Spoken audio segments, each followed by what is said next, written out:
오늘은 시사에 관한 설교를 좀 하려고 합니다. 지금 전 세계가 뭐 거의 3차 대전이라고 해도 과언이 아닐 정도 전쟁이 계속 확전이 되고 있어요. 그래서 우리가 너무 잘하니까 뭐 자세히는 하지 않겠습니다만은 러시아와 우크라이나 전쟁이 뭐 금방 끝날 줄 알았죠. 러시아 사람들은 뭐 우크라이나만 있으면 한 3일, 뭐 길어봐야 3개월이면 전쟁 끝날 거라고 했는데 전쟁이 그렇지 않죠. 우크라이나가 빼앗기면 이제 유럽이 또 공격받으니까 유럽 연합에서 우크라이나를 도와주고 또 그쪽에 이제 민주주의를 하고 있기 때문에 이제 미국이 도와주고 이렇게 하다 보니까 전쟁이 커져 버렸습니다. 언제 끝날지 모르죠. 그래서 바라기는 뭐 휴전이나 종전되기를 바라는데 쉽지 않을 것 같고 또 우리 잘 알던 이스라엘하고 뭐 처음에는 하마스라고 하는 이제 그 이스라엘 내에 있는 그런 조그만 그런 단체, 팔레스타인 독립운동하는 사람들이 단체하고 전쟁이 됐는데 그것도 그냥 끝날 게 아니라 그 배후에서 계속 도와주는 세력이 있죠. 뭐 예멘이라든지 시리아라든지 지금은 이제 가장 큰 나라인 이란하고 붙었습니다. 이란을 공격해가지고 어떻게 커질지 모르겠어요. 거기도 이제 그 이란을 중심으로 한 그 세력이 있어갖고 계속 이렇게 군인도 보내주고 무기도 보내주니까 끝나기 쉽지 않죠. 그런데 또 이스라엘은 전 세계에 퍼져 있는 이제 부자들이 많죠. 그런데다가 미국이 전폭적으로 이제 이스라엘을 돕고 있기 때문에 이것도 전쟁이 언제 끝날지 모른다. 근데 우리나라도 이제 강 건너 불 구경하듯이 할 수 없는 게 이제 북한에서는 소련에 이제 이렇게 군인을 보냈잖아요. 그럼 북한에서 처음 있는 일인데 이제 먹고 살기 힘드니까 뭐 용병을 보낸 것 같아요. 그럼 뭐 지금 3,000명 보냈다고 그러는데 뭐 이제 계속 더 뭐 얼마나 더 보낼지 모르죠. 가봤자 총알바지밖에 안 되는데 하여튼 북한이 참전을 했습니다. 근데 남한도 역시 이제 무기를 잘 만들다 보니까 본의 아니게 무기를 팔아먹고 있단 말이에요. 우크라이나도 지금 뭐 무기가 없어갖고 폭탄도 없고 뭐 탱크도 없고 장갑차도 없고 뭐 이런 식으로 하다 보는데 전 세계에서 무기를 만들어 댈 나라가 한국밖에 없어요. 유럽은 뭐 과거에 이제 이렇게 전쟁이 끝나고 나서 무기 공장을 다 폐쇄했고 무기를 만드는 기술자도 다 없어졌고 그러다 보니까 무기를 못 만들어요. 또 만들려고 해도 이렇게 자국에 그 무기 만드는 주력 업체가 있으면 거기서 다 만들면 되는데 그 부품을 다 이제 외국에서 이렇게 하나씩 사다 보니까 탱크를 주문해도 뭐 3년에서 5년 가야 하나 받을까 말까 하는데 비싸기는 비싸고 그런데 우리나라는 이제 창원에 탱크니 뭐니 만드는 게 다 거기 있단 말이에요. 부품 업체까지. 그러니까 뭐 주문하면 3개월에 막 무슨 그 국화빵 찍어내듯이 찍어다 갖다 주니까 가성비도 좋고 그러니까 우리나라 무기를 선호할 수밖에 없고 또 그렇게 무기를 빨리빨리 만들어 대는 나라가 우리나라밖에 없단 말이죠. 미국도 안 되고 독일도 안 되고 프랑스도 안 되고 그러니까 우리나라도 이제 자꾸 이제 무기를 달라고 하니까 우리는 돈도 벌고 본의 아니게 이제 뭐 무기를 달라고 하니까 이제 팔 수밖에 없는 거죠. 그러니까 우리나라하고 이제 북한이 보이지 않게 이제 밖에 나가서 싸우고 있는 거. 우리는 무기로 싸우고 북한은 군인들이 가서 싸우고. 그래서 지금 전쟁을 우리도 하고 있는 거나 마찬가지예요. 또 이스라엘도 나라도 좁고 그러니까 무기를 쟁여놓고 쓸 수가 없는데 계속 미사일이나 뭐 폭탄을 쏴야 되니까 탱크도 그렇고 뭔 포도 그렇고 말을 안 해도 지금 이제 이스라엘 뒤에서 다 거의 대부분의 무기를 한국이 대고 있습니다. 그러니까 이제 우리나라도 이제 적국이라고 할까 하여튼 뭐 소련에서는 우리나라가 굉장히 밉죠. 계속 우크라이나다가 이렇게 무기를 대주고 있으니까 밉고 이란에서도 또 그쪽에 편에 선 사람도 우리나라가 이스라엘에 계속 무기를 대주니까 우리가 미운 거예요. 그래서 지금 뭐 우리나라는 함부로 공격을 못 하겠지만 우리도 보이지 않게 전쟁을 지금 하고 있는 것이다. 그렇게 보면 되는 거죠. 그러니까 이제 이게 언제 어떻게 터질지는 모르는 거예요. 그래서 북한도 지금 러시아에 군인을 보내다 보니까 우크라이나에서 이제 북한을 공격하겠다. 그래가지고 잠수함을 보내가지고 북한을 가서 공격하겠다 이렇게 으름장을 놓고 있고, 또 이스라엘도 북한을 뭐 그 전에 김정은 암살을 하려고 했던 것도 이스라엘이 했다고 그러는데, 북한을 엄청 미워하죠. 왜냐하면 그 원수같이 지낸 이란이 핵무기가 없었는데 거기다 무기도 주고 그 핵무기를 만들 수 있는 기술을 소련에서 배운 걸 거기다 전수해줬다는 거 아니에요? 그러니까 이스라엘은 제일 무서운 게, 어느 나라도 무섭지만 핵무기가 무섭습니다. 이스라엘 다 합쳐봐야 충청북도 정도밖에 안 되는데 거기 핵무기 하나 떨어지면 나라가 없어져 버리죠. 그렇기 때문에 이제 핵무기를 어떻게든지 만들지 못하고 핵시설을 파괴하고, 그런데 이제 뒤에서 살금살금 돈 받고 이제 이란의 핵 기술을 갖다가 파니까 이스라엘로서는 아주 미워 죽을 지경이죠. 그래서 북한을 공격해 버리겠다, 뭐 이렇게 지금 이제 벼르고 있는 입장입니다.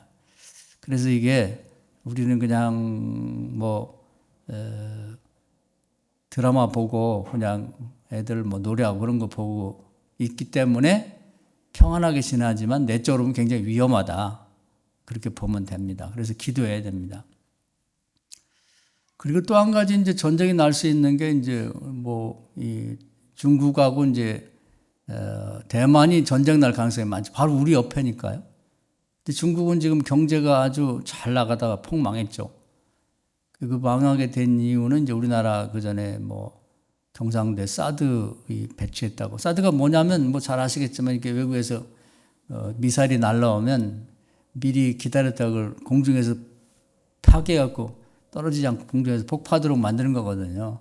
그런 기술이 우리나라 없었기 때문에 미국 걸 도입했더니 그게 싫다고 그래갖고 이제 중국에서 뭐 롯데마트부터 이제 못 팔게 하고 내쫓으면서 이제 줄줄이 우리나라도 이제 또 당할까봐 뭐 삼성이라든지 뭐 현대라든지 뭐 이런 차들이나 반도체 공장들이 이제 대부분이 이제 동남아시아로 이주하면서 전 세계의 큰 기업들도 중국에 투자했다가 한국이 당하는 거 보니까 우리도 다음 당할 수 있겠다. 그럼 다 빠져나가면서 이제 중국 경제가 이게 침몰하게 된 거죠.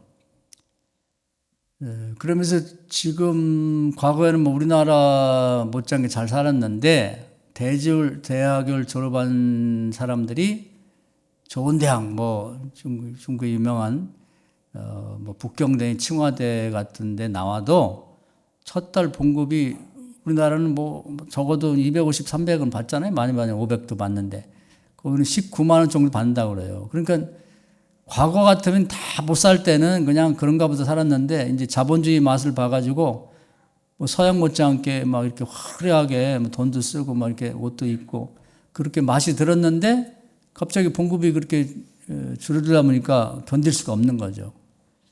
그래서 이제 불만이 많다 보니까 자기 자국의 불만을 해소하고 이제 관심을 딴 데 돌리려고 대만을 치려고 한다. 뭐 그런 생각이 갖고 있죠. 계속 자기들이 말을 하니까요. 그리고 또 한 가지는 이제 요즘은 반도체가 없으면 아무것도 못 해요. 배도 못 만들고 뭐 탱크도 못 만들고 비행기도 못 만들고 전자제품도 아무것도 만들 수가 없거든요. 그런데 중국은 반도체를 못 만들어요. 만들어도 아주 수준 낮은 것밖에. 근데 이제 한국하고 이 대만에서 이 메모리 반도체라고 중요한 그 반도체를 두 나라가 거의 다 만듭니다. 일본도 못 만들고 미국도 못 만들고 유럽도 못 만들고. 그런데 이제 중국의 TSMC라고 하는 이제 반도체를 잘 만드는 우리 삼성, SK를 합친 것만큼 잘 만드는 그 기업이 있는데 그걸 빼앗고 싶은 거예요. 그러면 이제 그것만 넣으면 뭐든지 할 수 있겠는데 이 좋은 반도체가 안 들어가면 무기든 뭐든 아무것도 좋은 걸 만들 수가 없는 거죠. 그러니까 이제 어떻게든지 그걸 빼앗으려고 하는데 미국에서는 만약에 그걸 빼앗으면 자기들이 먼저 중국에 있는 반도체 공장을 폭파해버리겠다. 뭐 대만하고 그렇게 상의도 해놓고 있기 때문에 중국으로서는 하여튼 뭐 조그만 나라니까 대만을 공격하고 싶은데 그걸 어떻게 이제 망설이고 있는 거죠. 그럼 이제 거기를 공격하게 되면 이제 미국하고 일본하고 호주는 이제 서로 연합이 돼 있기 때문에 이제 같이 공격을 해서 대만을 도와줄 거고 또 한국도 이제 같은 편이기 때문에 가만히 있을 수 없죠. 뭐 실적 뭐 사람이 참여 안 하더라도 무기라도 팔아 먹어야죠 거기다. 그러니까 이제 간접적으로 이제 중국과 이제 맞서게 되는 거죠. 그러니까 우리는 무기를 파는 것 때문에 여기저기하고 전쟁 나는 데마다 깊은 관련이 있는 거예요. 우리는 돈을 벌어서 좋긴 한데 상대방의 국가에서는 이제 미워 죽을 지경이죠. 그런 곤란한 입장에 놓여 있습니다. 그렇기 때문에 이제 미워가지고 이제 뭐 중국에서 우리나라에 미사일이라도 하나 쏘면 우리도 가만히 있을 수 없죠. 옛날에 우리 힘 없을 때는 가만히 있었단 말이에요. 당하고. 근데 우리가 이제 힘이 많이 생기다 보니까 요즘에 북한도 뭐라고 하면 그냥 으름장을 놓고 한번 해보자 뭐 이렇게 나가고, 특히 이제 태국이나 뭐 인도 같은 데가 뭐 불법 파벌하고 그러면 세게 나가더라고. 정부하고 이제 기업이 힘을 합쳐갖고. 그렇다고 나오면 우리는 다 기업을 빼겠다 그러고 세게 나가는 거 보면 만약에 중국에서 우리에게 미사일 쏘면 가만히 안 있죠. 우리도 요즘에 뭐 굉장히 수준 높은 그리고 무서운 그 미사일들을 개발했기 때문에 한번 해볼 테면 한번 쏠 수가 있단 말이에요. 그러면 이제 전면이 될 수 있는 거죠. 그래서 전쟁이 항상 우리 곁에 있다 이렇게 생각을 해야 됩니다. 그러면 우리는 그냥 가만히 어떻게 되겠지 하고 기다려서는 안 되고, 우리 믿는 자들이 역할이 있어요. 그건 뭐냐면 기도해야 됩니다. 그래서 제가 오늘 그 얘기를 드리려고 하는 거예요. 최근에 그 놀라운 일이 있었어요. 뭐냐면 매년 이 태풍하고 폭우가 우리 주변에서 많이 왔어요. 태풍도 오고 그래갖고 피해가 많았단 말이에요. 일본도 뭐 그냥 엄청나게 태풍이 불었고 폭우가 내려가지고 막 도시 전체가 잠기고, 또 중국도 뭐 난리죠. 그리고 동남아시아도 그렇고. 근데 우리는 벌써 아주 오래 전부터 조용하게 넘어간단 말이에요. 그러니까 이제 사람들이, 기상학자들이 연구를 했어요. 그래서 미국에서 나온 걸 제가 보니까 신기한 일이 아니에요. 신기해. 일본까지 왔다가 일본 애들은 뭐 한라산이 막아줘가지고 또 진해가 막아줘가지고 한국에는 태풍과 폭우가 안 와서 이제 미워 죽으려고 그래요. 그래서 뭐라고 하냐면 자기들이 막아줬기 때문에 한국에 피해가 없으니까 자기들 피해를 보상하는데 좀 한국이 돈을 보태라 이런 얘기까지 하는데 말도 안 되는 소리고, 하여튼 그 신기한 일이 뭐냐면 이 일본까지 왔던 그 강력한 태풍과 폭우가 한국 쪽으로 올라가면 마치 신의 방패처럼 어떤 기후 변화가 있어야 그걸 딱 막는다는 거예요. 이렇게. 그 신기하죠. 어떤 기류가 형성이 돼갖고 못 오게 만든다는 거예요. 그래갖고 한국을 이렇게 우회해가지고 그것이 이제 중국으로 간다는 거예요.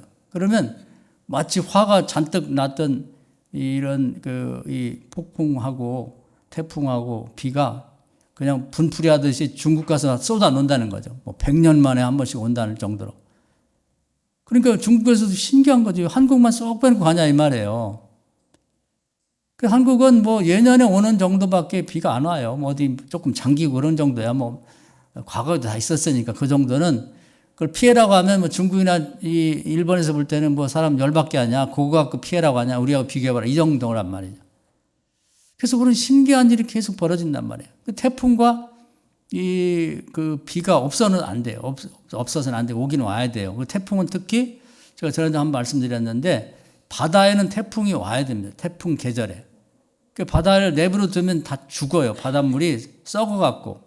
근데 이제 여기 공기가 이제 섞여야 돼요. 그러면 이제 바닷물이 이제 싱싱하게 살아나와서 1년에 몇 번은 하나님이 이 태풍을 통해 바닷물을 뒤집어 놔요. 그러면 이제 또 죽었던 바닷물이 살아난다면, 태풍이 없으면 이제 거기에 막 파랗게 무슨 이끼 같은 게 켜갖고 죽거든요. 그래서 반드시 태풍은 있어야 된다. 우리가 이제 어항을 보면 알죠? 어항도 내버려 두면 고기가 죽어요. 그런데 거기다 공기를 방울방울 이렇게 하다 보면 이제 그게 공기 중에 있는 산소가 물에 섞이면서 고기가 살 수 있게 되는 거랑 똑같아요. 크게 보면. 그러니까 바다가 큰 어항이라고 생각하면 공기가 주입이 돼야 되는데, 하나님 신기하죠? 태풍을 통해서 그렇게 하시니까 태풍은 필요한데, 그런데 이 대륙에는 우리 같은 이 반도 같은 데는 땅에는 별로 필요가 없거든요. 적당한 바람만 있으면 되지 태풍이 불 이유가 없다고. 그래서 제가 가끔 말씀드렸잖아요. 기도하자고. 그래서 태풍은 필요하니까 태풍을 없애주셔야 하는 건 잘못된 기도고, 하나님이 하시는 일을 우리가 막을 수는 없지. 그 대신에 바다는 태풍이 필요하니까 바다로 보내시고, 동해안이나 서해 바다로 보내시고, 그리고 우리 한반도에는 태풍을 보내지 마세요. 그렇게 기도하자고 말씀드렸죠. 그런 이유는 그 계시록에 보면 하나님이 이 기후를 관장하는 천사를 두고 있어요. 근데 거기 보면 뭐라고 설명됐냐면 네 구퉁이에 큰 이 보자기를 쥐고 있는 것처럼 그걸 흔들어 가지고 이제 이 바람도 일으키고 그렇게 한다는 식으로 그 묘사가 돼 있어요. 그러니까 하나님이 이 기후를 주관하시는 거예요. 그러니까 우리 기도를 통해서 이것이 하나님이 응답을 주시면 기후를 변화시킬 수도 있는 거죠. 그 대표적인 예는 구약시대에 보면 엘리야가 한번 기도해갖고 비가 3년 6개월 안 왔잖아요. 근데 한번 기도했더니 3년 6개월 가물었던 하늘에서 비가 왔잖아요. 그러니까 한 사람의 기도라도 제대로 알고 기도하면 그런 효과가 있다 이 말이에요. 그렇기 때문에 우리가 가만히 앉아갖고 태풍 맞아갖고 막 무슨 농사진 거 다 없어지고 뭐 농사진 거 물에 다 잠기고 그렇게 될 때까지 있지 말고 계속 기도를 하는 거예요. 하나님 우리 반도에는 태풍이 필요 없으니까 바다로 보내시고 그리고 우리에게는 필요한 바람과 필요한 비만 주세요. 그렇게 기도하자는 거죠. 할렐루야. 그 믿음 없는 사람이 생각하면 과학적으로 그게 말이 되냐. 그 사람 그렇게 생각하는 거고 성경이 있잖아요. 엘리야 같은 사람이. 적어도 저는 우리 교인들만 믿고 기도해도 충분히 앞으로 우리가 살아있는 동안은 그래서 자식들에게 이런 믿음을 물려줘야 되겠죠. 그 태풍이 그렇게 피해가 크게 없을 거라고 생각합니다. 왜냐하면 하나님은 항상 전례대로 일하시거든요. 그 전례를 알고 하나님 과거에 이렇게 해주셨으니까 지금 내주세요. 그럼 반드시 응답 준다는 거예요. 이게 우리의 믿음이에요. 전쟁에 관해서 똑같습니다. 전쟁에 관해서도 그러면 이런 전쟁이 크게 벌어졌을 때 우리가 가만히 앉아가지고 그냥 요행을 바라면서 우리한테 안 왔으면 좋겠다. 아니 이미 참전을 한 거예요. 참전을. 사람이 가느냐 무기가 가느냐 이것뿐이지 서로 지금 싸움이 벌어졌다고. 그러면 이제 이런 때 우리는 어떻게 되냐면 우리나라에 이제 정말 전쟁이 나면 큰일이죠. 이제 60년 만에 70년 만에 좀 한강의 기적을 일으켜가지고 이렇게 좀 살만한 나라가 됐는데 전쟁 나면 또 6.25를 경험한 것처럼 큰 피해가 있죠. 북한은 별거 아니지만 뭐 옛날 구닥다리 무슨 장사장포가 뭐 몇 대가 있는데 그건 별것도 없고 무서운 건 이제 중국 같은 나라 또 뭐 러시아 같은 나라 개입하면 이제 거기가 무기가 무서운 거죠. 그 규모가 크니까. 그러면 이제 뭔가 이렇게 우리 이론은 그동안의 살림살이가 나라가 다 파괴되니까 큰일이죠. 그러니까 기도를 해야 된다 이 말이에요. 그럼 어떤 전례를 이제 두고 기도해야 돼요. 기도할 때는 항상 막연하게 하면 안 돼요. 제가 수도 없이 말씀드리는데 성경에서 근거를 찾아서 그 근거로 이렇게 기도를 해야 되는 거죠. 히브리서 4장에 보면 2절에 너희가 그 과거에 이제 이렇게 가로치기를 해서 보면 성경의 약속과 전례를에다 믿음을 붙여 기도하면 지금도 효과가 있다. 살아 운동력이 있다. 그 말을 믿으셔야 돼요. 끊임없이 그걸 시도를 해봐야 되는 거죠. 그 전쟁이 지금 이렇게 무서운 전쟁이거든요. 지금 전쟁은 뭐 옛날하고 달라요. 뭐 그런 일이 없어야 되는데 미친 척하고 말이지. 만약에 김정은이가 뭐 핵폭탄을 남한에 쏜다든지 또 러시아에서도 지금 한국이 우크라이나에 자꾸 좋은 무기를 대주니까 자기가 불리하니까 한국을 공격했다 이런 말도 푸틴이 말을 했거든요. 그 중국도 뭐 그냥 으르렁으르렁하면 한국 가만 안 둔다 그러니까 누가 미친 척하고 이제 그런 미사일이나 그리고 그다음에 핵폭탄을 쏴버리면 이제 가만히 있을 수 없는 거죠. 우리 민족이 또 싸우는 민족이니까 가만히 있을 수 없다. 한번 붙어봐야지. 죽든 살든 한번 해봐야지. 그럼 이제 다 파괴되는 거예요. 많은 사람도 죽을 거고 그다음에 뭐 많은 시설도 다 파괴될 거고 그렇게 될 거니까 가만히 있어서 안 된다 이 말이에요. 그러니까 우리 이것도 이제 전쟁은 하나님께 속한 거라고 딱 나와 있어요. 그러니까 우리 믿는 자들의 기도에 따라서 달라질 수가 있는 거거든. 제가 기도하면서 이제 근거를 찾고 있는 건 뭐냐면 그 모세가 하나님과 함께 애굽에 가서 자기 백성들을 데리고 나옵니다. 약 250만 정도를 이제 데리고 나오는데 모세는 뭐 자기 형하고 자기 매형하고 이렇게 셋이 갔어요. 겉보기에는 혼자 간 것 같지만 그리고 누이도 따라가고 그랬는데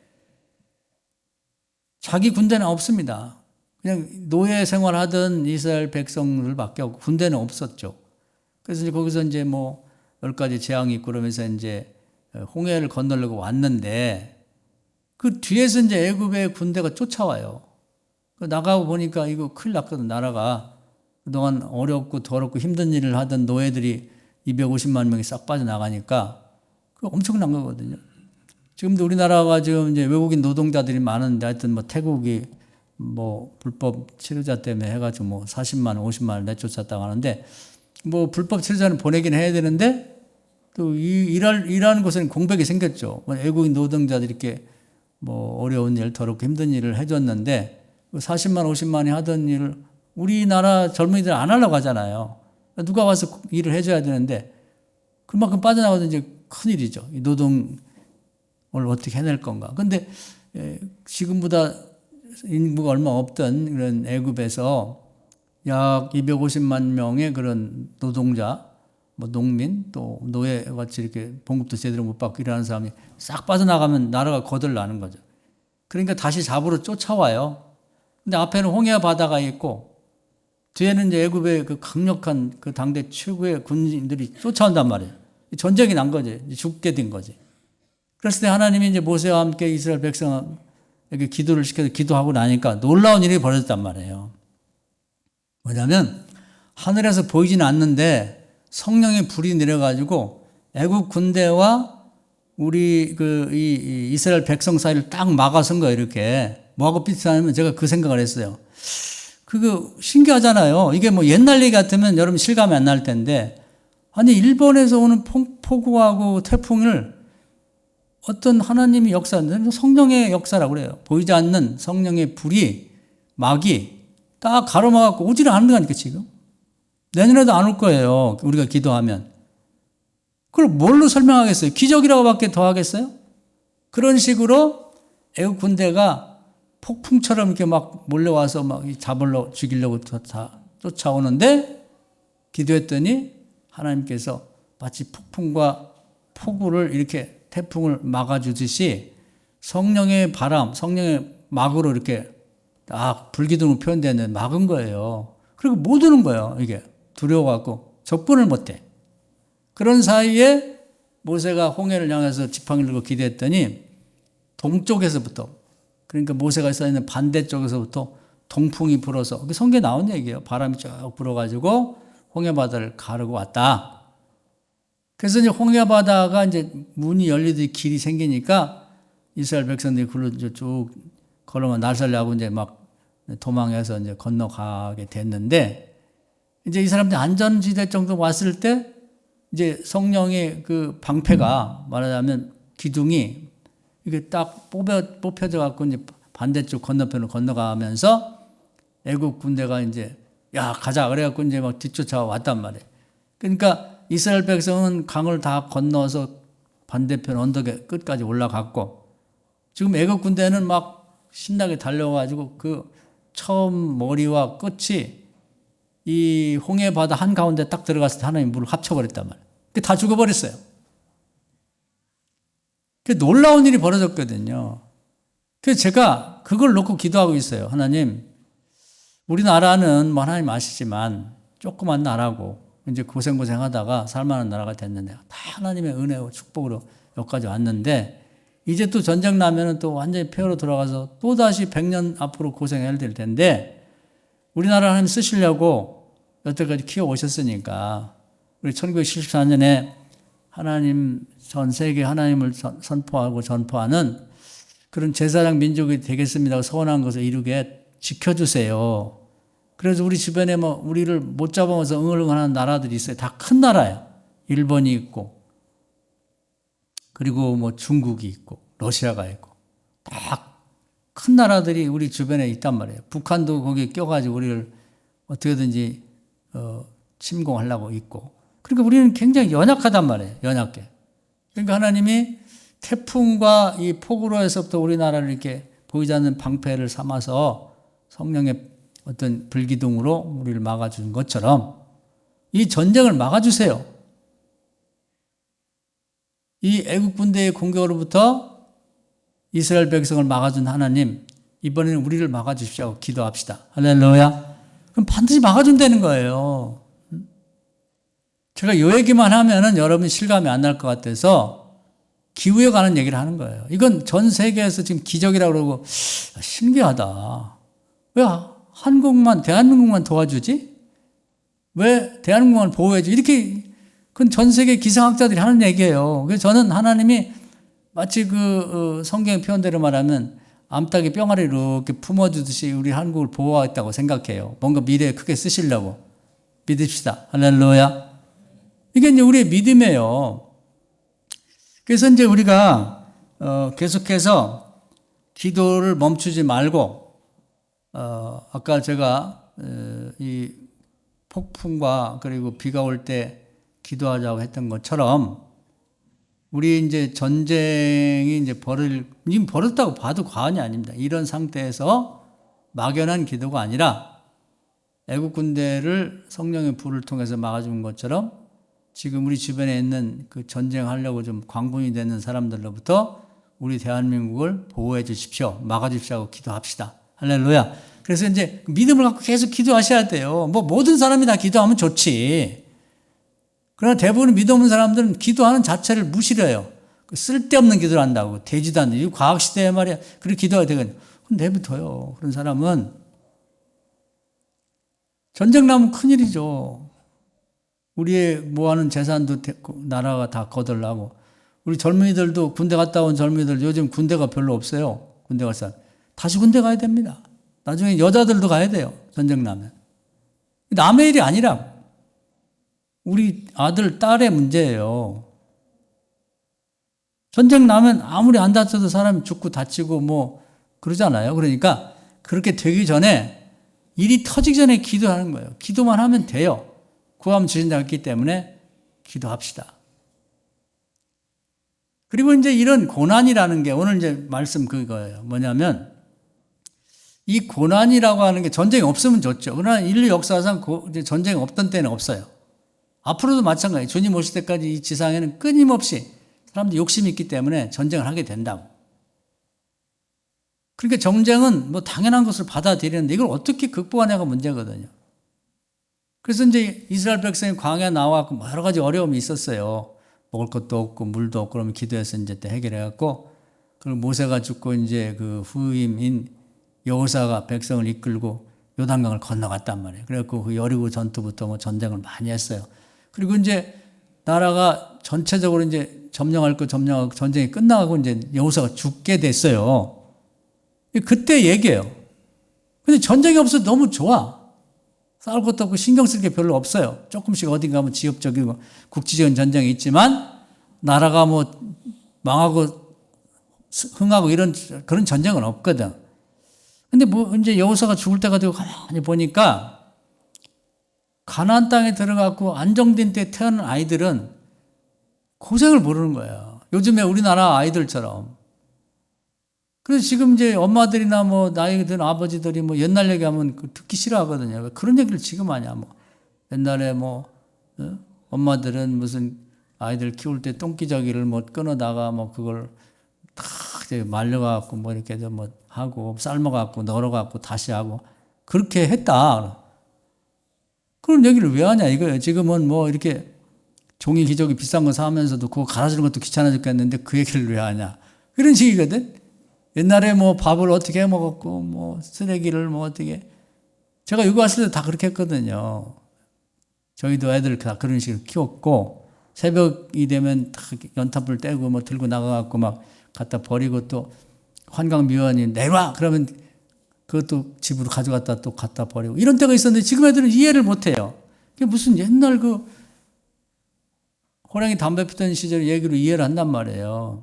그런 것처럼 그런 일이 애굽에 노예 생활할 때하고 광야에서 지극히 고생했던 때가 비교하면 젖과 꿀이 흐르는 가나안 땅에 들어가서 거기서 태어난 아이들은 저는 그런 경험이 없는 애들이에요. 그냥 편하게 태어나가지고 아빠 엄마가 그런 얘기해도 아니 그런 얘기를 해요. 지금 와서 뭐 그걸 어떻게 하라고. 그래서 체험이 없는 거예요. 체험이. 고난이 없는 거예요. 잘 먹고 잘 입고 편하게. 그 신앙생활이라는 게 자기 체험은 없이 아빠 엄마가 뭐 애굽에서 고생하고 할아버지 할머니 애굽에 고생하고 가나안 땅 들어오기 전에 뭐 그 광야에서 고생하고 들어와서도 그냥 이렇게 정착된 게 아니고 얼마나 전쟁하고 싸워서 여기에 이룬지 아느냐 그러면 그런 얘기를 귀로 들어와서 머리로 이해하는 신앙이지 자기는 체험이 없는 거예요. 그러다 보니 믿음이 없는 거지. 체험이 없는 믿음. 그걸 걱정하는 거예요. 자, 오늘 얘기를 보면 이제 지금 우리가 걱정하는 건 똑같은 얘기를 하는 거예요. 한번 성경 읽어볼까요? 제가 드린 말씀을 기초로 해서. 자, 6절과 7절 한번 읽어보겠습니다. 전에 시작. 전에 여호수아가 백성을 보내매 이스라엘 자손이 각기 그들이 기업으로 가서 땅을 차지했고 백성이 여호수아가 사는 날 동안과 여호수아 뒤에 생존한 장로를 곧 여호와께서 이스라엘을 위하여 행하신 모든 큰 일을 본 자들이 사는 날 동안에 여호와를 섬겼다. 그분들이 살아있는 동안에 섬기지 새로 태어난 애들은 믿음이 없는 거지. 그냥 이게 문제예요. 지금 우리나라가 다 그와 같거든. 지금 연세 많은 분들이 시골에 가면 다 연세 많은 할아버지 할머니들이 교회를 지켜요. 젊은 애들은 교회 안 다녀, 자식들은. 이리 핑계 저리 핑계. 그분들은 정말 가난이 찌들어가지고 그 기도에서 응답받고 하면서 그래서 하나님께서 조금씩 복 주셔서 애들도 가르치고 먹고 살게 되고 그런 체험이 있단 말이야. 체험적 신앙이야. 무슨 일 있으면 기도원에 가서 그냥 기도하고 금식하고 또 교회에서 이불 갖다 놓고 철회하며 기도하고 그렇게 신앙생활 했는데 그렇게 해서 자란 아이들은 몰라. 그런 신앙에. 그런 얘기하면 아유 엄마 그런 얘기 좀 하지 마요. 뭐 요즘 무슨 기적이야. 이렇게 나와버리거든. 더 이상 말도 못 붙여. 이분들이 이제 세상 뜨게 되면 이제 한국 교회도 큰일이다 이 말이에요. 응? 이제 여호수아가 그때도 고민을 얘기하는 거예요. 그래서 10절 읽어볼까요? 10절. 그 세대의 시작. 그 세대의 사람도 다 그 조상들에게로 돌아갔고 그 후에 일어난 다른 세대는 여호와를 알지 못하며 여호와께서 이스라엘을 위하여 행하신 일도 알지 못하더라. 관심이 없어요. 그래서 어쨌다고. 그러면서 관심이 없거든. 근데 이게 우리나라만 그런 게 아니라 전 세계가 마찬가지예요. 예수 믿어 복받은 특히 유럽과 미국이나 뭐 캐나다라든 이런 나라들이 다 똑같아요. 잘 살게 되니까 배부르고 등 따뜻하면 신앙이 떨어지거든. 그래서 부자는 천국까지 못 간다는 게 그래서 나온 얘기예요. 부자인데 신앙생활 좋은 사람은 거의 없어요. 형식적으로 하는 거지. 그런 사람들에게는 주일만 나와서 예배 드리는 것만 대단해. 내가 굉장한 신앙인으로 생각해. 아, 요즘 주일을 꼬박지박 지키는 사람이 어디 있어요? 그 좋은 신앙 아니에요. 11조 생활하면 아주 어깨가 올라와. 내가 이런 사람이라고. 물론 중요하긴 하지만 우리나라의 체험적 신앙이 있었던 시대하고 비교하면 그건 상대가 안 될 정도지. 근데 지금 여호수아 시대나 지금이나 똑같다 이 말이에요. 근데 우리만 그런 게 아니라 유럽을 비롯한 예수 믿고 복받은 나라들 지금도 전체적으로 보면 예수 믿은 나라들이 훨씬 잘 살고 있어요. 무슨 마호메트를 믿고 뭐 불교를 믿고 그런 힌두교 믿는 나라보다 전체적으로 잘 사는 나라는 다 예수 믿고 복받은 나라들이거든요. 근데 그 나라들이 문제는 뭐냐면 하나님을 망각하고 있다는 거예요. 하나님 망각. 그 이제 유명한 하이데거라는 사람이 좀 어려운 얘기를 하는데 유럽의 비극은 존재 망각, 존재가 아니라 하나님 때문에 하나님 망각에서 비롯됐다. 근데 이게 하나님을 생각하게 만들려고 그러면 말로 해서 안 된다 이 말이에요. 아유 아버지나 잘했어요. 안 믿어. 그래서 이런 전쟁으로 끝나면 인류에게 너무 큰 상처가 돼요. 자원도 낭비가 되고 사람도 많이 죽고. 그렇기 때문에 우리가 뭘 기도하냐면 전쟁 끝나고 종식되고 그냥 평화협정을 맺으라고만 기도할 게 아니라 이런 고난을 통해서 다윗이 얘기했거든요. 고난이 우리에게 신앙적으로 유익하다. 전 인류가 하나님을 망각하고 살다가 하나님의 도움 없이는 인류가 평화롭게 살 수 없구나. 이렇게 큰 상처를 입고 결과적으로는 하나님께 다시 돌아오는 하나님만이 우리 인류를 살릴 수 있다가는 신앙을 회복하는 기회가 되게 해주십시오 하고 기도가 필요하다 이 말이에요. 할렐루야. 그냥 하나님의 뜻이 부합되지 않은 상태에서 전쟁 끝나게 해주세요. 전쟁 끝나게 해주세요. 그래서 끝나지는 않는다 이 말이에요. 기도를 바르게 해야 되는 거지. 그래서 제가 솔로몬이 기도할 때 하나님이 너 기도 제목 잘 뺐다 그러면서 칭찬했잖아요. 나라를 잘 다스리기 위해서 지혜를 구했다. 그러면서 칭찬하셨어요. 그래서 하나님 뭐라고 했냐면 원수를 갚아주세요. 부귀영화를 주세요. 이런 기도를 안 하고 나라를 잘 다스리기 위해서 지혜를 주세요. 기도했기 때문에 잘했어. 너 기도 잘했어. 그러면서 나머지는 내가 보너스 줄게. 이렇게 된 거거든요. 그래서 기도 제목을 잘 정해야 되는 거예요. 잘 정해야 된다. 그 전쟁을 종식시켜달라고 이제 기도를 해야 되는데, 그냥 막연하게 기도하지 말고, 전쟁이 없으면은 좋긴 한데, 이런 그 가나안 땅에 평화로울 때, 잘 먹고 잘 사는 때 태어난 믿음이라고는 전혀 없는 애들하고 똑같은 시대가 됐단 말이에요. 유럽도 뭐, 엊그저께 어떤 그 외국인 아이들은 아닌지 청년들, 애기 아빠들 이렇게 나와서 대화하는 거 보니까 다 그 외국에 살 때 한국에 와서 귀화도 하고 사는데 그 천주교를 뭐 믿고 태어난 집에 되었고 어떤 아이들은 또 뭐 이렇게 기독교 집안에 태어나고 어떤 이슬람교 집안에 태어났는데 엄마가 너 교회 다니시면 교회 다니라고 해서 했는데 그들이 지금은 안 믿는다는 거예요. 그러면서 뭐라고 했냐면 이 신앙이 필요하긴 한데 자기 생각에는 그냥 이게 사람이 살다 보면 뭐 의지할 때가 필요하지 않냐. 그러니까 뭐래도 의지해야 되는데 그런 때는 종교가 필요한 것 같더라. 불교를 다니든 뭐 천주교를 다니든 기독교를 다니든 뭐 이슬람을 다니든 그냥 의지할 게 있으면 되니까 뭘 의지하면 되지. 그렇게 생각하면 종교는 똑같은 거지. 자기는 여기도 갔다 저기도 갔다 그런다는 거예요. 그래서 또 이제 자기 엄마는 어떤 사람은 그러더라고. 일찍 아버지가 돌아가셔서 의지할 데가 없는데 교회 다니면서 종교를 가지면서 큰 위로를 받아서 그 정도에서는 종교가 필요한 것 같다. 근데 나는 별로 필요하지 않다. 정말 기독교가 그런 건가? 지금 이제 잘 먹고 잘 사는 아이들이 가진 기독교에 대한 생각이 그 정도예요, 신앙이. 부모가 다니니까 그냥 잔소리 하니까 가자 그냥 뭐 노느니. 이런 정도밖에 안 된다 이 말이에요. 그게 아니라는 거지. 그런 신앙 갖고는 안 돼요. 그러니까 유럽이나 미국이나 한국을 비롯한 잘 사는 나라들은 다 그렇게 변했어. 여호수아가 걱정하던 그 시대. 그래서 이제 이걸 좀 더 읽어보면 17장 6절에 가면 이들에게 왕이 없어요. 하나님은 왕으로 생각 안 해요. 아버지도 아니고 왕도 아니고 아무것도 아니야. 그리고 하나님 말씀도 전혀 그냥 들으면 잊어먹고. 그리고 결국 행동은 자기 소견에 좋은 대로 하는 거지. 이게 이제 지금의 시대예요. 여호수아 때도 그랬고 지금도 똑같다. 그리고 우리나라뿐 아니라 전 세계 기독교 믿어갖고 부자된 나라들이 똑같거든요. 그럼 이거 어떻게 이걸 개선하겠는가? 그럼 전쟁 같은 큰 어려움을 겪어야 돼, 고난을. 근데 안 겪고 깨달으면 좋지. 근데 인간이는 그렇게 생기질 않았어요. 기왕에 벌어진 전쟁, 뭐 우리가 전쟁하라고 해서 하는 건 아니지만 지네들끼리 싸우는 거 하나님 내버려 두는 거지. 그래, 너네들 한번 고생해보고 이런 과정을 통해서 하나님 없이는 안 된다는 걸 깨닫고 신앙을 돌아와라. 이게 하나님 뜻이에요. 그렇기 때문에 우리가 전쟁이 종식되고 평화협정이 맺어지기를 기도하면서 막연하게 끝나라고만 해갖고는 끝나지질 않거든요. 하나님, 이 전쟁이 끝나야 될 텐데 고난이 유익하다고 했으니까 인류 전체가 이런 전쟁에 다 휩싸여서 음으로 양으로 다 지금 관련이 돼 있어요. 이 전쟁, 두 군데 벌어진 전쟁에. 이 전쟁을 통해서 또 어떤 사람은 잠을 못 자고 지금 스트레스 받고 있는 사람이 우리나라 전쟁 터지면 어떡하나. 고민할 게 아니라 우리는 기도할 수 있잖아요. 하나님의 망각에서 돌아서서 하나님 없이는 안 되는구나.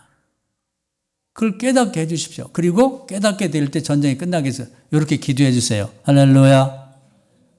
그리고 지금 전 세계가 애기들이 안 난다고 난리예요. 우리도 잘 살게 되면 안 나거든요. 그게 원래 그렇게 돼 있어요. 근데 저렇게 일장에 보면은 학대받을수록 어려움 생길수록 애를 많이 난다는 거죠. 근데 세계를 쫙 한번 보세요. 전 세계에서 가끔 제가 말씀드렸죠. 못 사는 나라들은 애들이 막 생기는 대로 나. 먹을 것 없는데. 그게 재산이거든요. 지금은 인구가 많은 게. 근데 전쟁이 끝나고 나면 또 좋은 게 있어요. 뭐냐면 그 좋다고 그랬는지 그 베이비 붐, 애들을 엄청 많이 낳게 하나님 만들어 주시는 것 같아요. 우리나라도 이제 월남전에 참전해 군 젊은이들이 많이 죽었잖아요. 그러고 나서 엄청나게 애가 생겼어요. 하나님 주시는 거거든. 불과 한 30년 전, 40년 전만 해도 뭐 초등학교를 뭐 그냥 감당할 수 없을 정도 애들이 많았거든요. 교회도 주일학교가 많고. 근데 그건 월남전 참전 이후에 우리나라 젊은이들이 많이 죽었기 때문에 우리나라가 하나님 쏟아 부어준 거지. 그러니까 우리나라는 저는 그런 생각을 해요. 지금 우리나라가 전쟁이 나가지고 그렇게 돼서는 안 되고 가능성은 같은 한민족인 북한이 이번에 저렇게 참전해가지고 많이 죽을 거예요. 가면은. 사실 전투력도 없다고 그래요. 북한 애들 조그만 해가지고 그 러시아 사람들 등치가 크잖아요. 북한 애들이 뭐 왔는데 보니까 초등학생만 해 키가 뭐 1m 40 뭐 커봐야 50밖에 안 되니까 요만한데 못 먹었고 그냥 이렇게 가느라니까 얘들이 싸우러 오네요? 뭐 이렇게 돼갖고 총알바지밖에 못 거든. 물 들지도 못할 정도. 이번에 이제 불행한 일이지만 거기 가면 뭐 총알바지밖에 더 있겠어요? 러시아 애들은 뭐 전투가 덜한데 보내고 애들은 돈 벌러 가는 거니까 죽고 이제 목숨값으로 김정은이가 배 채우러 가는 거지. 아주 못됐죠. 그래서 북한에서 이제 많은 사상자가 날 텐데 제 생각이에요, 이건. 아마 이 전쟁이 끝나고는 북한에 가난하지만 엄청 베이비 붐 시대가 올 거예요. 그 남북이 통일되면 걔들이 한국의 그 남한과 합쳐지면은 걔들이 이제 인구가 감소된 걸 채우지 않을까 그런 생각이 들고 앞으로는 러시아에도 많은 사람이 죽고 우크라이나에도 많이 죽으니까 거기도 이제 젊은이들이 많이 생길 거라고. 근데 그것이 제가 그냥 하는 얘기가 아니라 지금 이제 그 베트남도 뭐 거의 7, 80%의 사람들이 이제 30대 미만이라는 거 아니에요? 그때 왜 그렇게 애들이 사람이 많이 생겼냐? 베트남 전쟁 때 많이 죽었거든. 그러니까 그 하나님이 그 나라에 이제 애들을 막 쏟아 부어줘가지고 그렇게 됐단 말이에요. 하나님은 계획이 다 있다고. 제가 볼 때는. 하나님 아무 생각 없이 그냥 이 세상을 다스리는 게 아니에요. 그래서 하나님 이런 계획이 있기 때문에 바라기는 다시 정리하면 두 가지만 말씀드리고 싶어요. 하나는 전쟁을 우리가 어떻게 막을 수 없다. 하나님 막아줘야 되는데 전쟁의 피해가 우리나라가 오지 않도록 하기 위해서는 마치 기억을 하세요. 태풍을 막아준 하나님이 폭우를 우리나라 막아준 하나님께서 전쟁도 막아주십시오. 마치 신의 방패처럼.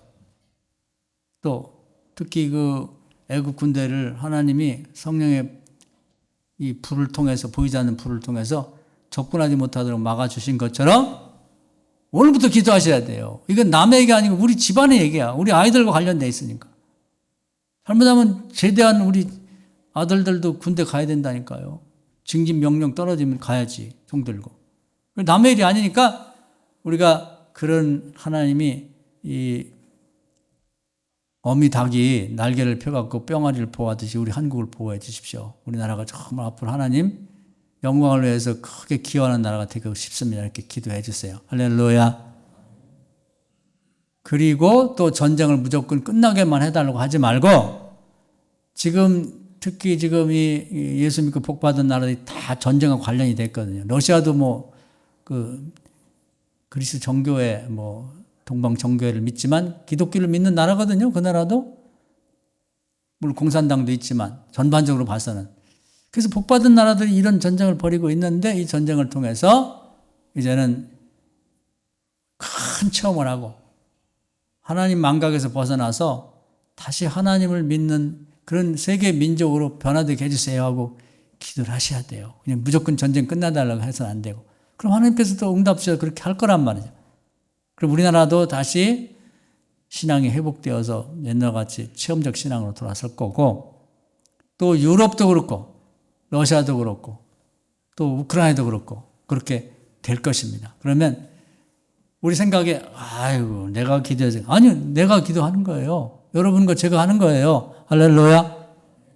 마태복음 18장에 나와 있거든. 너희가 땅에서 두 사람만 합심하게 기도하면 하늘 문을 연다고. 그 많은 걸 생각하지 마세요. 우리는 많은 것만 자꾸 생각해. 100만 명이 기도하면 좋죠. 그게 되겠냐고. 엘리야 시대는 엘리야 혼자 기도를 했어요. 아무도 기도를 안 했다니까. 모세 시대는 모세 혼자 했다고. 그러니까 혼자라는 그걸 소홀히 생각하거나 무의미한 걸 생각하면 안 돼요. 내가 이 기도의 십자가를 진다. 오늘 여기 결심한 우리 교인이 한 분 있으면 우리나라 절대 전쟁이 우리나라까지 오지 않습니다. 할렐루야. 태풍이 안 오는 것처럼 안 온다니까요. 그 믿음을 갖고 가자고. 이 말씀 은혜가 되셔서 전쟁의 기운이 이제 우리 앞에 불길이 와 있어요. 그냥 내버려두면 그냥 터진다 생각하시고 오늘이라도 터질 수 있거든요. 기도 안 하면. 김정은이가 완전히 궁지에 몰렸어요. 언제 죽을지 몰라. 그 스위치 누르면 전쟁 나는 거거든요. 그러니까 이제 우리가 기도하면 그런 일은 없다고 믿고 기도하면 놀라운 기적이 있게 될 거고, 이제 전쟁이 끝나면서 우리나라가 지금 이제 전 세계가 크게 개편이 될 때 큰 역할을 하는 나라가 될 겁니다. 이 말씀 은혜가 되길 주의 이름으로 축원합니다. 아멘. 주여 한번 하고 통성하고 기도하겠습니다. 주여, 오늘도 귀한 말씀 은혜 주심을 감사합니다. 전쟁의 기운이 우리나라까지 와 있습니다. 벌써 북한이 참전을 했고 군대가 참전했고 우리는 무기로 참전을 해서 지금 이스라엘과 이란 전쟁에 우리가 참전 상태에 있는 것 마찬가지고, 또 우크라이나와 러시아 전쟁에도 참전 상태에 있습니다. 우리나라는 무기를 팔므로써 그들 나라의 미움의 대상이 되고 있습니다. 또 중국과 대만의 전쟁도 우려하고 있습니다. 언제 어떻게 될지 모르는 상황입니다. 이런 때 우리가 가만히 앉아서 넉넉히 있을 게 아니라 우리가 기도함으로써 무서운 태풍과 폭우가 우리나라를 침공하지 못하도록 하나님께서 응답 주셔서 성령으로 바람을 일으키고 방패를 일으켜 주셔서 세워주셔서 막아주셨듯이 이 전쟁도 마치 애국 군대와 이스라엘 사이에 성령의 기둥을 세워서 막아준 것처럼 전쟁을 막아주셔서 우리를 보호하여 주시옵소서. 이스라엘 백성을 보호하여 주신 것처럼, 암탉이 병아리를 품어준 것처럼 우리나라를 보호해주시고, 또 이런 기왕이 일어난 전쟁에 그저 무의미하게 끝나는 게 아니라 이런 일을 통해서 특히 예수 믿고 복받은 나라들이 정신을 못 차리고 그 신앙이 타락 상태에 있는데, 이런 상황을 겪으면서 이 고난이 유익하게 되어서 오히려 신앙이 북돋아지고 변화되는 놀라운 역사가 있게 하여 주시옵소서. 또한 전쟁이 끝난 다음에 크게 사람이 많이 죽고 한 나라들은 하나님께서 아기들을 많이 줘서 또 인구에 폭발하는 그런 기적도 일으켜 주셔서 우리의 기도대로 또 앞으로 일어나는 일을 믿음으로 보면서 나가게 하여 주옵소서. 예수님의 이름으로 간절히 기도하옵나이다. 아멘.